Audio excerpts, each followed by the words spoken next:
Κάναμε Θεό τον διάβολο και τα τέκνα αυτού. Μας γοητεύουν τα πράγματα που έχουν μέσα τον θάνατο. Μας πλησιάζουν με την ψεύτικη ομορφιά της συντονής και πέφτουμε στην παγίδα. Την αγάπη, τη συγχώρεση, την ελευθερία, την άφεση αμαρτιών, τη συγνώμη, τη μετάνοια και την ταπείνωση, όμως δεν μπορείς να τις αγοράσεις από πουθενά. Δεν πουλούνται. Τα λουλούδια του παραδείσου δεν πουλούνται. Μοσχοβολάνε δωρεάν και είναι διαθέσιμα για όλους, αλλά χρειάζονται κόπο για να τα κατακτήσουμε. Δυστυχώς όμως έχουμε προτίμηση στα αγκάθια της κολάσεως, επειδή έχουν επάνω τους ελκυστικά αρώματα, αλλά δυστυχώς κρύβουν μέσα τους την οσμή του θανάτου. Όταν το παιδί αγκαλιάζει τη μητέρα του, συνήθως η μάνα υποδέχεται το τέκνο στην αγκαλιά της με τα εξής λόγια: «Είμαι ο πιο πλούσιος άνθρωπος στον κόσμο, με τέτοια αγκαλιά, παιδί μου». Ο πλούτος της ζωής βρίσκεται στην αγάπη και όχι σε μια οποιαδήποτε αγάπη, αλλά σε αυτήν που νικάει τον θάνατο.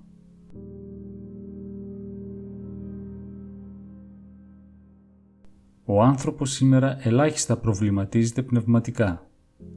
Όταν μιλήσουμε για Χριστό, μυστήρια, εκκλησιασμό και σωτηρία, οι άνθρωποι δεν θέλουν να ακούσουν, διότι νιώθουν ότι αυτά τα λίγα χρόνια της ζωής μας δεν υπάρχει λόγος να μας απασχολούν αυτά. Δώσαμε αξία στον χάρο και σε ό,τι μυρίζει θάνατο. Αν μιλήσεις όμως για χρήμα, δόξα, τιμές και ψευτιές αυτού του κόσμου, οι άνθρωποι γοητεύονται παράφορα. «Θα πεθάνουμε», σου λέει ο άλλος. «Όλα θα τελειώσουν, οπότε γρήγορα ό,τι αρπάξουμε και ό,τι ζήσουμε. Το εδώ και το τώρα, με όποιο κόστος. Ο χάρος είναι το σημείο αναφοράς, αυτός που θα τα καταπιεί όλα». Μας γοητεύει σαρκικά μια όμορφη εξωτερικά γυναίκα, αλλά δεν βλέπουμε την πνευματική, την αγιαστική γοητεία και το εσωτερικό κάλος που έχουν κοπέλες σαν την Αγία Μαρίνα, την Αγία Παρασκευή, την Αγία Εκατερίνη και την Αγία Κυριακή. Πόσες μητέρες θα πούνε στην κόρη τους να έχει για παράδειγμα και καθρέφτη ζωής την Αγία Μαρίνα και όχι τη Lady Gaga? Αντί να έχουμε για παράδειγμα αυτές τις αγιογραφίες, έχουμε σαν οδοδείκτη τις ψευτοαγιογραφίες του Instagram.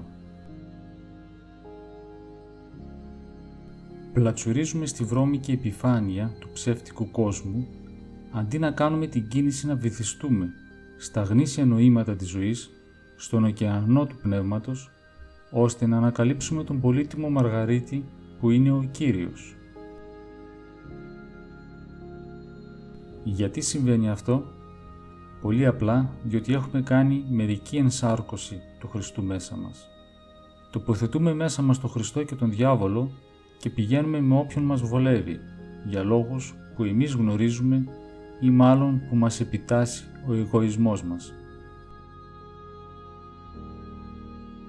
Ο Κύριος ενσαρκώθηκε και πήρε όλον τον άνθρωπο, όχι ένα μέρος αυτού.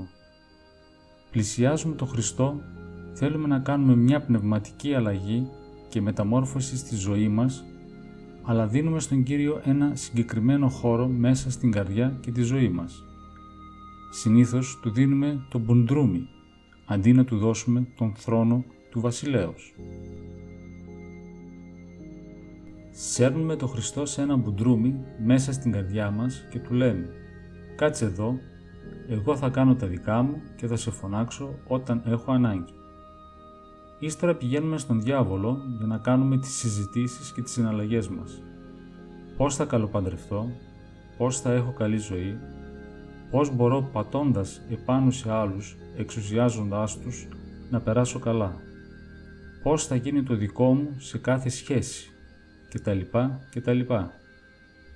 Θα κατέβω στο μπουντρούμι για να φωνάξω τον Χριστό όταν ο γιατρός μου πει κάποια άσχημα νέα, για μένα ή κάποιο μέλος της οικογένειάς μου.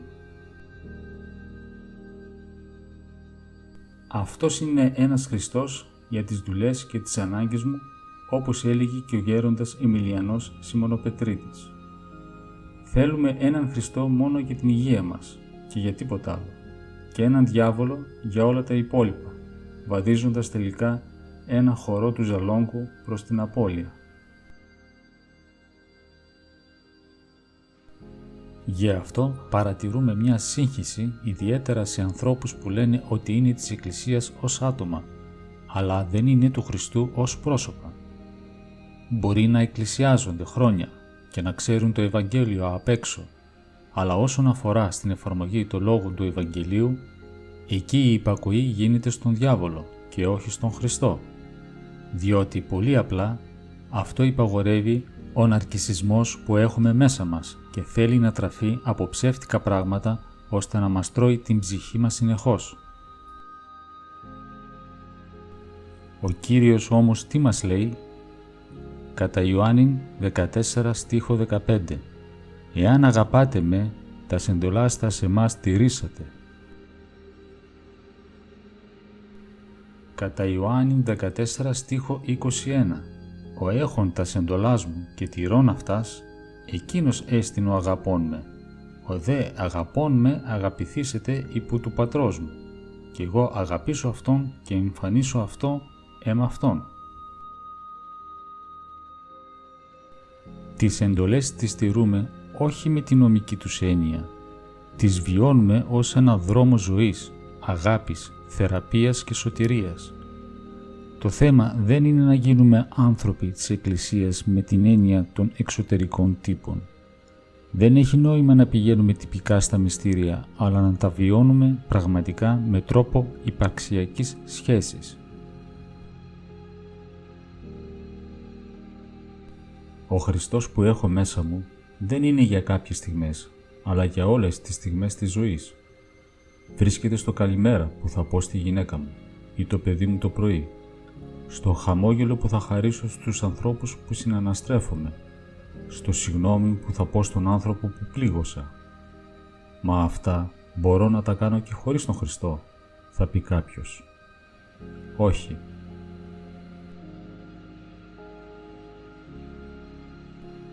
Όταν πας να ζητήσεις συγγνώμη από αυτόν που έβλαψε, όταν πας να μιλήσεις και να χαμογελάσεις στον εχθρό, ή όταν δέχεσαι μια συγγνώμη και στο στομάχι σου γίνεται κόμπος, δεν μπορείς να κάνεις ανθρωπίνου την υπέρβαση χωρίς τη χάρη του Θεού. Μπορεί ίσως να το κάνεις πράξη, επιφανειακά, αλλά μέσα σου να βράζεις. Μόνο ο Κύριος είναι αυτός που θα μεταμορφώσει εσωτερικά τον άνθρωπο, ώστε να ακτινοβολήσει ο Κύριος στο συνάνθρωπό μου. Αυτά συμβαίνουν όταν στον θρόνο της καρδιάς μου έχω όχι τον διάβολο, αλλά τον Χριστό. Πώς θα ενθρονιστεί ο Κύριος στην καρδιά μου? Με την ταπείνωση. Και τι σημαίνει ταπείνωση? Η ολοκληρωτική υπαρξιακή μου εσωτερική κίνηση να ζητώ το έλεος Του. Καλό αγώνα σε όλους. Το κείμενο δημοσιεύτηκε με τις ευλογίες του πατέρα Σπυρίδων Σκουτή από την ιστοσελίδα ευχή.gr. Ιερά Μητρόπολη Λίμνου.